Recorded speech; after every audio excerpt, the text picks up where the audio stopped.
hadis-hadis atau riwayat-riwayat yang tidak sesuai dan tidak layak dengan kedudukan nabi-nabi dan mengaibkan mereka.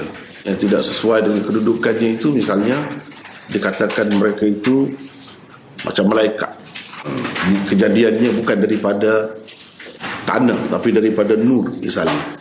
Ini semua tak boleh. Sebab itulah ulama-ulama menolak, tak menerima hadis Nur Muhammad itu.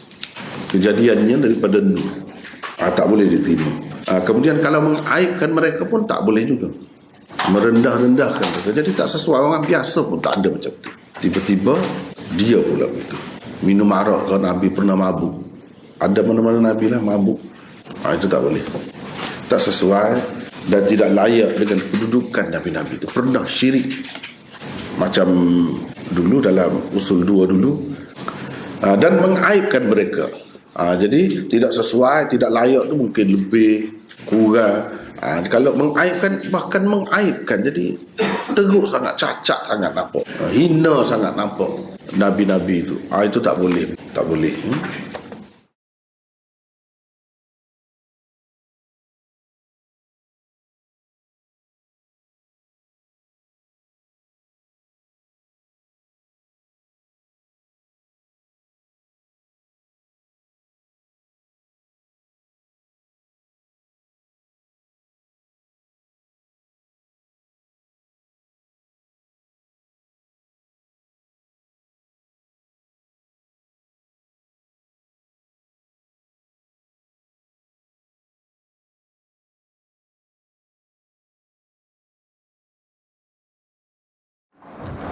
Antara riwayat Israiliyat yang mengaibkan kedudukan Nabi-Nabi dan bercanggah dengan kemaksuman mereka ialah apa yang disebutkan oleh sesetengah ahli tafsir berhubung dengan kisah Nabi Daud alaihi salam yang terpaut hati kepada isteri pahlawannya Uriah.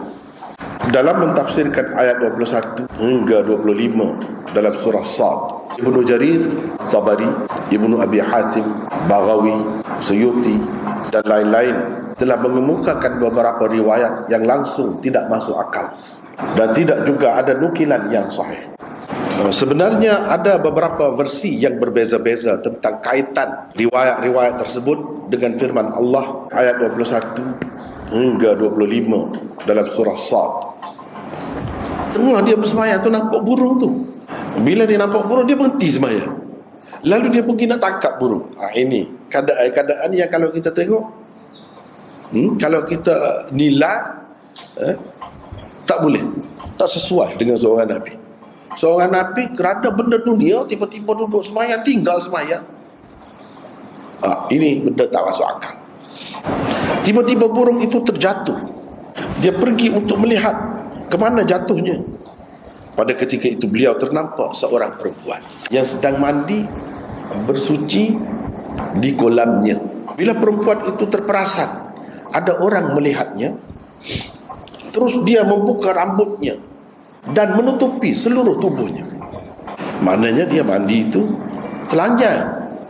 Kalau tidak perlu tutup apa sampai begitu. Suami perempuan itu ialah pejuang di jalan Allah. Daud menulis surat kepada ketua sekalian tentera supaya meletakkan suami perempuan itu dalam kumpulan pembawa tabut. Pembawa tabut sama ada memperoleh kemenangan atau kematian. Salah satu daripada dua perkara itu sahaja menanti mereka.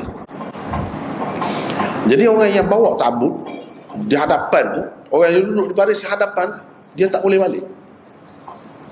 Dia tak boleh patah balik kecuali menang atau mati.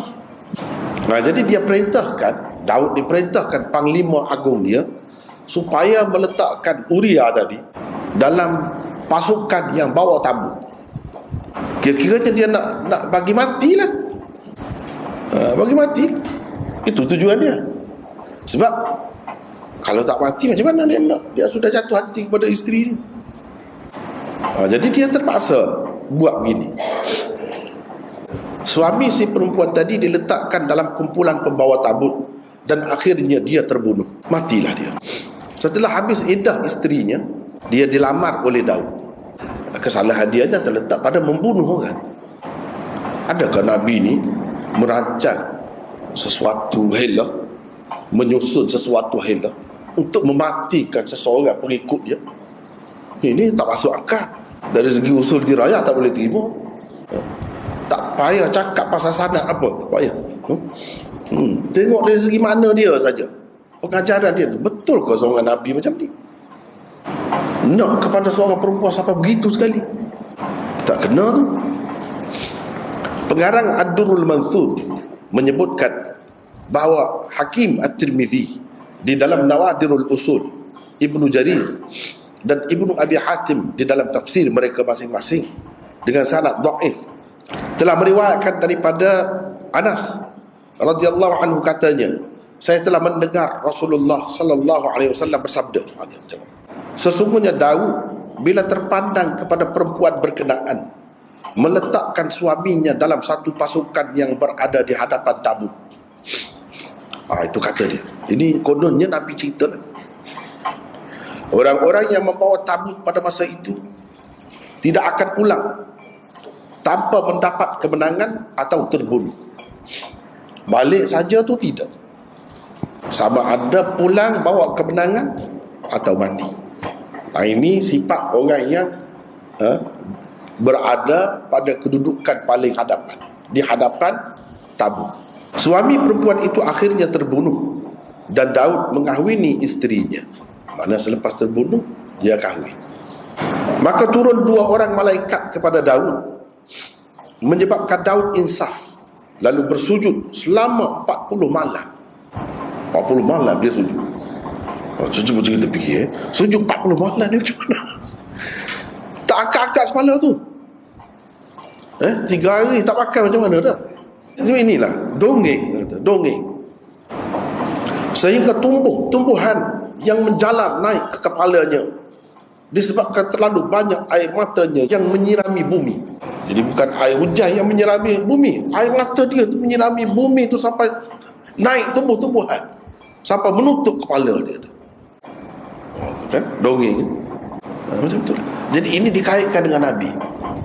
Nabi kita tak ada bercakap benda-benda macam ni. Orang yang biasa dengan hadis yang sahih dia tahu. Dia dapat cap, dia dapat hidu, bau dia tahu.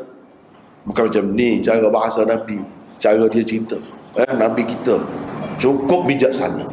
Tak ada benda-benda yang lucu macam ni. Tanah pula telah memakan dahinya. Jadi lama sangat dia sujud tu, tanah makan dahi. Jadi macam mana makan? Sampai ke mana makan itu? Di dalam sujudnya Daud terus berkata, inilah yang dia ulang dalam sujudnya, Tuhanku, Daud betul-betul telah menjadi manusia yang paling hina di atas muka bumi. Jadi dia menyesal. Sebab dia telah membunuhlah kira-kiranya suami kepada perempuan tadi. Naiklah Jibril. Daud bersujud pula buat sekian lama. Kemudian setelah Jibril turun kembali, dia berkata, aku telah pun bertanya untuk Allah, wahai Daud, tentang apa yang kau kehendaki itu. Kemudian setelah Jibril turun kembali, dia berkata, aku telah pun bertanya Allah, wahai Daud, tentang apa yang kau kehendaki itu. Kata Tuhan, beritahu kepada Daud, sesungguhnya Allah akan mengumpulkan kamu berdua pada hari kiamat nanti. Ketika itu Tuhan akan berkata kepadamu, berilah kepadaku darahmu. Berkata kepada Uria, berilah kepadaku darahmu yang ada pada Daud itu. Berkata, ku berikan kepadamu, oh Tuhanku. Sebab dengan Tuhan kan, dah Tuhan minta, bagilah. Dia lepas. Maksudnya dia lepas. Ketika itu Tuhan berkata, kamu boleh mendapat apa saja yang kamu kehendaki di dalam syurga, dan apa saja yang kamu ingini sebagai gantinya. Kalau kamu serahkan darah kamu pada Daud itu kepada aku bagi semua. Ikut suka kamu nak apa. Terus dibagilah. Lepaslah. Maksud bagi itu lepas. Ini cerita. Ini versi lain. Ini dikatakan sabda Rasulullah sallallahu alaihi wasallam. Maknanya sebagai hadis marfu'.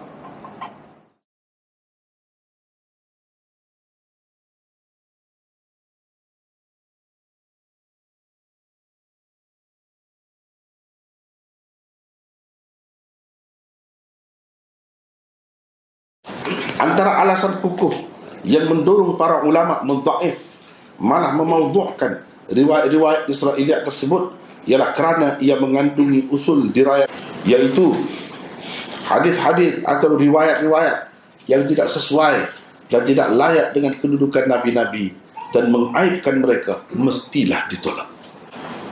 Ia tidak mungkin berpunca daripada Rasulullah sallallahu alaihi wasallam. Teruslah kita buat kesimpulan begitu mudah.